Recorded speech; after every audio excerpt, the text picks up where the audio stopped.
রাজধানীর new market এলাকায় অভিযান চালিয়ে প্রায় ১,১০০টি ধারালো অস্ত্র উদ্ধার করেছে সেনাবাহিনী। শনিবার পরিচালিত এ অভিযানে অস্ত্র বিক্রি ও সরবরাহের সঙ্গে জড়িত ৯ জনকে আটক করা হয়। সোহরাওয়ার্দী মেডিকেল কলেজ আর্মি ক্যাম্পে রাতে আয়োজিত এক সংবাদ সম্মেলনে লেফটেন্যান্ট কর্নেল নাজিম এ তথ্য নিশ্চিত করেন।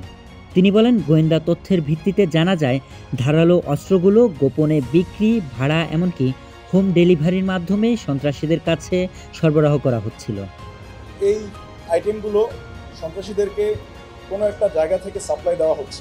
কর্নেল নাজিম আরও জানান, গ্রেপ্তারকৃতরা স্বীকার করেছে তারা নির্দিষ্ট স্থান থেকে সামুরাই সহ এসব অস্ত্র সংগ্রহ করত। কয়েকদিন ধরে গোয়েন্দা নজরদারির পর নিউ মার্কেটের ৩ থেকে ৪টি দোকান ও গুদামে অভিযান চালিয়ে অস্ত্রগুলো উদ্ধার করা হয়। দেখেছেন যে এগুলো দ্বারাই মেইনলি বিভিন্ন লোকজনকে জখম করা হয়, ছিনতাই করা হয় এবং লোকজনকে আহত নিহত করা হয়েছে।